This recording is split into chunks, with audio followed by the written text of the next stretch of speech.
ወንጀለኛው በገባበት ገብቶ መንግስት ጊዜ ሳይሰጠው ወንጀለኛውን ለህግ አቅርቦ ህዝባችንን እኛንን ቶሎ እንዲያሳውቀን በዚህ አጋጣሚ ደጋግሜ እጠይቃለሁ። ማንም ሰው የለም ንግግሩ የሚያዝ ቢሆን እንጂ ወይንም ደግሞ ንግግሩ የሚተው ቢሆን እንጂ ከማን ውጪ ከረሱላችን አለይሂ ሰላቱ ወሰለም ውጪ ማለት ነው።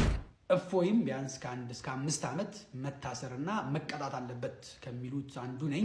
ሰላም አለይኩም ውድና የተከበራችሁ የቻናላችን ቤተሰቦች፣ ዛሬም እንደተለመደው በአዳዲስ መረጃዎች በአዳዲስ ቪዲዮዎች መጥቻለሁ። ዛሬ ለየት ያለ መረጃ አለ። እሱም ከመጅሊሱ ጋር የተገናኘ ነው። ያው መግለጫ ሰጥቷል። እሱን መግለጫ በደንብ እናያለን። ከዚያም በተጨማሪ ደግሞ ይሄ ሰውዬ እፎይ የሚባለው ሰውዬ እኔ ስሙን መጥራት በጣም ያስጠላኛል። እኔስ ግን እሱን በተመለከተ የፍርድ የህግ ጉዳዮችን በተመለከተ አንዳንድ ነገሮችን እናያለን። ስለ መጅሊሱ መግለጫ አንዳንድ ነገሮችን እናያለን። ይሄ ቪዲዮ እስከ መጨረሻው ድረስ ተመልከቱት። ከዚያ በፊት ግን አንድ በጣም ትልቅ መልእክት አለኝ። ወላሂ ትናንትና ከዚህ ቪዲዮ በፊት አንድ ቪዲዮ ለቅቄ ነበረ። እሱን ቪዲዮ ይሄ እፎይ የሚባለው ሰው እርምጃ ሊወሰድበት ይገባል፣ እያንዳንዳችን እንደ ሙስሊም ምን ማድረግ አለብን የሚለውን የተወሰነ ነገር ካልኩኝ በኋላ ነገር ግን ውስጥ ሆነው እኛን መስለው ደግሞ ረሱላችንን አለይሂ ሰላቱ ወሰለም የሚሰድቡ ሰዎች አሉ።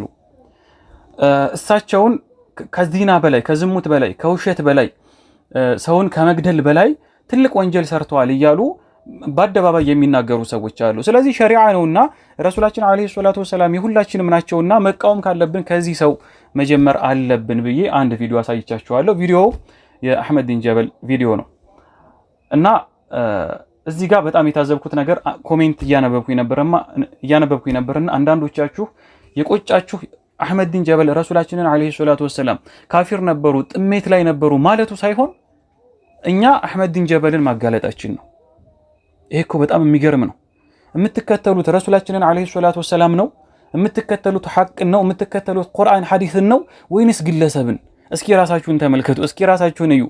በነገራችን ላይ ዲናዊ ነጥቦች ላይ ማለት ነው ከረሱላችን አለይሂ ሰላቱ ወሰለም ውጪ ሌሎች ሰዎች ሊሳሳቱ ይችላሉ። ወይንም ከነቢያት ውጪ ሸሪዓዊ ጉዳዮች ላይ ሌሎች ሰዎች ሊሳሳቱ ይችላሉ። አንድ ሐዲስ ላንብብላችሁ ነው። ረሱላችን አለይሂ ሰላቱ ወሰለም ምን ይላሉ? ሐዲሱን ላንብብላችሁ።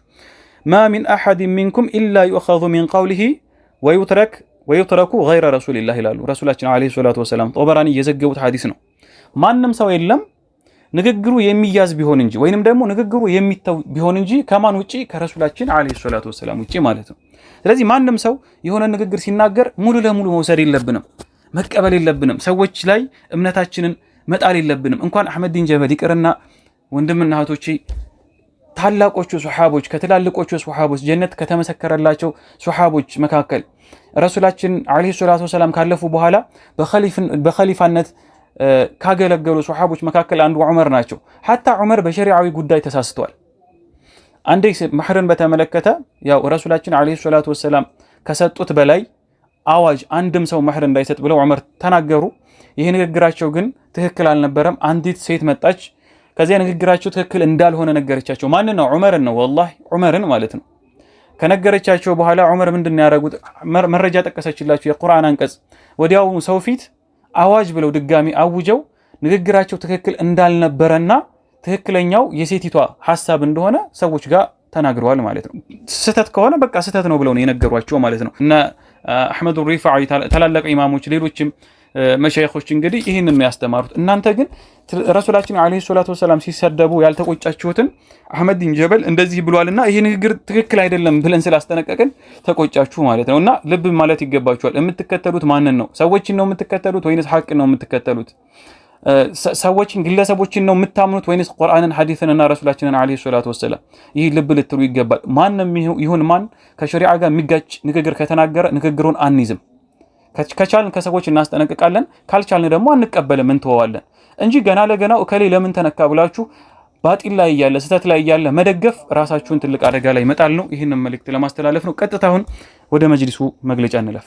ወንጀለኛው በገባበት ገብቶ መንግስት ጊዜ ሳይሰጠው ወንጀለኛውን ለህግ አቅርቦ ህዝባችንን እኛንን ቶሎ እንዲያሳውቀን በዚህ አጋጣሚ ደጋግሜ እጠይቃለሁ። ያው መግለጫ መስጠቱ አንድ ነገር ነው፣ ያው የሚናቅ ነገር አይደለም። ኦኬ መልካም ነገር ነው ብለን እንኳን ብንይዘው፣ እኔ ግን የታዘብኩት አንድ ነገር አለ። በነገራችን ላይ ወጣችሁ ብዙ ጊዜ እንደዚህ አይነት ችግሮች ሲፈጠሩ መጅሊሱ ይወጣና የሆነ መግለጫ ይሰጣል፣ ከዚያ በኋላ ይጠፋል።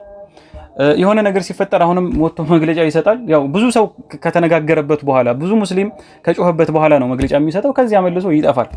ይሄ መግለጫ እኔ ትክክል ነው ብዬ አላምንም። መግለጫ ብቻ ትክክል ነው ብዬ አላምንም። መጅሊሱ ማድረግ ያለበት መንግስት ሰውየውን ፈልጎ ለህግ ያቅርብልን አይደለም። እንደዚህ አይነት አካሄድ የለም። ተቋም እኮ ነው መጅሊስ አይደለም እንዴ? ስለዚህ መደረግ ያለበት ምንድነው? መጅሊሱ ቀጥታ ሰውየውን ግለሰቡን ጠቅሶ የህግ አካላቶችን ይዞ መክሰስ ነው። ከከሰሰ በኋላ በፍርድ ቤት ጉዳዩን ካስያዘ በኋላ መጥሪያ የሚባል ነገር አለ። ለሰውየው መጥሪያ ይደርስለታል። ምናልባት ያለበት ቦታ የማይታወቅ ከሆነ ደግሞ ፖሊስ ሰውየውን ፈልጎ አፈላልጎ ከፈለገ ፎቶውን ለጥፎ በራሳቸው መንገድ ሰውየውን ቀጥታ ለህግ ያቀርባሉ ማለት ነው። ሰውየው መያዝ ካለበት በፍርድ ቤት ትዕዛዝ ነው የሚያዘው። የያዛችሁት የተቀመጣችሁበት ቦታ ትልቅ የሙስሊሞች ተቋም ነው። እባካችሁ በቸልተኝነት አትለፉት። እኛ የምንፈልገው መግለጫ አይደለም። እኛ ከመግለጫ ያለፈ መሬት የወረደ ነገር ነው። በነገራችን ላይ እኔ ሌላም ያሳዘነኝ ነገር አለ። መጅሊሱን በተመለከተ ረመዳን ላይ ነው ያለነውና ለዚህ ሰውዬ ያው መግለጫ መስጠቱ አንድ ነገር ነው። ነገር ግን አሁን ላይ በየመስጂዶቹ እየተከሰቱ ያሉ በጣም ከፍተኛ የሆነ ብጥብጥ አለ። አሊ መስጂድ ላይ ያለውን ነገር ማስታወስ ኢቭን አሁንም ድረስ የአሊ መስጂድ ጉዳይ አልተቋጨም። አንድ ወንድማችን በጮቤ ተወግቶ አይኑን ውስጥ ላይ ያለውን አጥንት ስለነካ ኢቭን አይኑ መትረፍ እንደማይችል ከሐኪሞች ተነግሮታል። በጣም ብዙ ወንድሞቻችን ተጎድተዋል። እናቶቻችን፣ አባቶቻችን ከመስጂድ ውጪ በየቦታው እየተሳደዱ ነው ያሉት። ይሄ የሙስሊሞች የኡማ ጉዳይ ነው። ስለዚህ በቃ የሙስሊሞችን ተቋም በጉልበትም ይሁን በምን እስከወሰዳችሁ ድረስ ዝም ብላችሁ ቁጭ ብላችሁ እኛን ልትሸውዱን አይገባም። መሬት የነካ ስራ እንድትሰሩ እንፈልጋለን። ይህንን መልእክት ለማስተላለፍ ያክል ነው። ከዚያም በተጨማሪ ይሄ ሰውዬ ለህግ ከቀረበ ምናልባት እስኪ ምን ያክል ዓመት ሊፈረድበት ይችላል? አንዳንድ ሰዎች የሆነ ሀሳብ አካፍለዋል። እስኪ ይህን ሀሳብ ላሳያችሁ። ዝም የሚባሉበትና ወይም ደግሞ ፍሪደም ኦፍ ስፒች ነው ተብሎ የምንቀበልበት ምንም አይነት ምክንያት የለም። ለዚህ ማሳያ ደግሞ ልጅ ያሬድን ማየት ትችላላችሁ። ልጅ ያሬድ ስለ ቤተክርስቲያን ተቸ ተብሎ 2 ዓመት ያህል ታስሮ ነው የወጣው። አሁን በዚህ ዓመት ደግሞ የጥምቀት ጊዜ የአምቦ ዩኒቨርሲቲ ተማሪዎች ታቦት ላይ ቀልዳቸዋል ተብሎ 1 ቀን እንኳን ሳያድሩ እስር ቤት ተወርውረዋል። ስለዚህ እፎይም ቢያንስ ከ1 እስከ 5 ዓመት መታሰርና መቀጣት አለበት ከሚሉት አንዱ ነኝ ማለት ነው። ያው እኛን ድምጽ ለሆኑ ሰዎች ሁሉ እናመሰግናለን እና 5 ዓመት ከዚህም በላይ ሊፈረድበት ይችላል። ስለዚህ በቀላሉ የሚታለፍ ጉዳይ አይደለም። ዛሬ ይህን ሰውዬ ዝም ብለን ካለፍ ነው ነገ ከነገ ወዲያ ማንም እየተነሳ ረሱላችንን አለይሂ ሰላቱ ወሰላም ዲናችንን ሊዘልፍ ስለሚችል ማለት ነውና ሁላችንም እንደ ጉዳያችን እንደ ራሳችን አይተን የራሳችንን ተቃውሞ ማድረስ አለብን። እስካሁን ሰውየው እያለ ያለው እኔ አንዳንድ ቪዲዮዎች እያየሁኝ ነበርና ማንም ቢመጣ ራሴን መጠበቅ ራሴን መከላከል እችላለሁ እያለ ነው ያለው። አንዳንድ ሰዎች ይቅርታ ጠይቋል ብለው የሚያናፍሱትም ወሬ ብቻ ነው። እስካሁን ድረስ ይቅርታ የጠየቀበት ምንም አይነት ቪዲዮ አላየሁም እኔ በበኩሌ ማለት ነው። ይቅርታ መጠየቅም ካለበት ጥፋቱን በትክክል ጠቅሶ እንዲህ ቁጭ ብሎ ሚዲያ ላይ ይቅርታ አድርጉልኝ አይደለም። ይሄ እርምጃ ሊወሰድበት የሚገባ ሰው ስለሆነ ማለት ነውና ተገቢውን የሆነ ይቅርታ መጠየቅ ይኖርበታል እንጂ ኦዲዮ ሪከርድ አድርጎ ወይንም ቪዲዮ ብቅ ብሎ ቤቱ ተቀምጦ ይቅርታ መጠየቅ እጅግ በጣም ጭራሽ የማይሆን ነገር ነውና በትክክል ይቅርታ መጠየቅ አለበት። ከዚያም በኋላኛ ይቅርታውን የመቀበልም ያለመቀበልም የሙስሊሙ ኡማ መብት ነው። እና እስኪ ያው እነዚህን 2 መረጃዎች ነው ላደርሳችሁ የፈለኩትኝ። በሸሪዓ ጉዳይ ላይ ሰዎች ሲሳሳቱ እያያችሁ ስህተታቸውን ተቃወሙ እንጂ እነሱን አትደግፉ የመጨረሻ መልእክቴ ነው። አብራችሁኝ ስለቆያችሁ አመሰግናለሁ። ሰላም አለይኩም ወራህመቱላሂ ተዓላ ወበረካቱ።